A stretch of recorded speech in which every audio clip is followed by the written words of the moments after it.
नमस्कार। यति बेला हामी भिरकोट जेसिसको यो पारिवारिक वनभोज तथा होली मिलन कार्यक्रममा छौँ।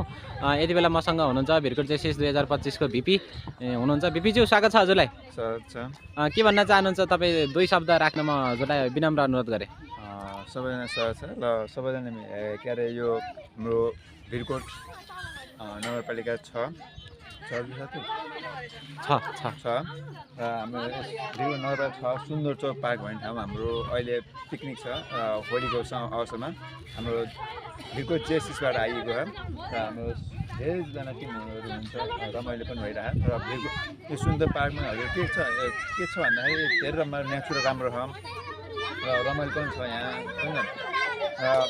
हजुर धेरै सुविधा पनि छ, अब जस्तो पिङको सुविधा, अनि त्यसले तपाईँ रमाइलो गर्नु, सबै फ्यामिली आएर पनि रमाइलो गर्नु मिल्ने खाले चाहिँ यो त अवस्था हो।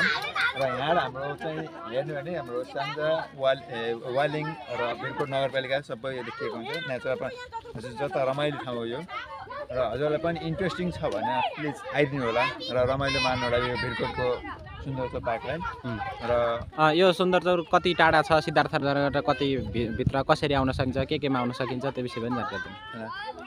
यो आउने चाहिँ हाम्रो ल भनेको बराडीबाट अब हजुरको बर्गे बजार हुँदै भिरकोट 1 बाट भिरकोट 6 बाट हुँदै हजुरको सुन्दर चौक भन्नेमा आइन्छ हामी। यसमा रोड यसो दुई ठाउँबाट आउनु मिल्छ। एउटा हाम्रो फेदीबाट हुँदै आउँछ र अर्को बाटो पनि आइन्छ हाम्रो आउँछ।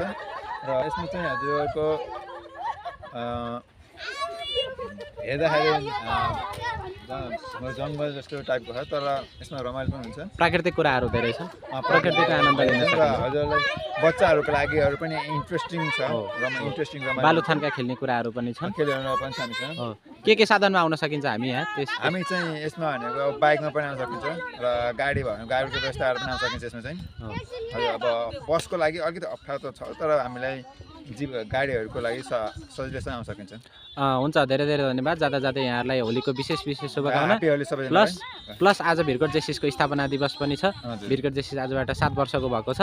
यसको उपलक्ष्यमा पनि यहाँहरूप्रति हार्दिक मैले शुभकामना व्यक्त गर्न चाहन्छु। धन्यवाद।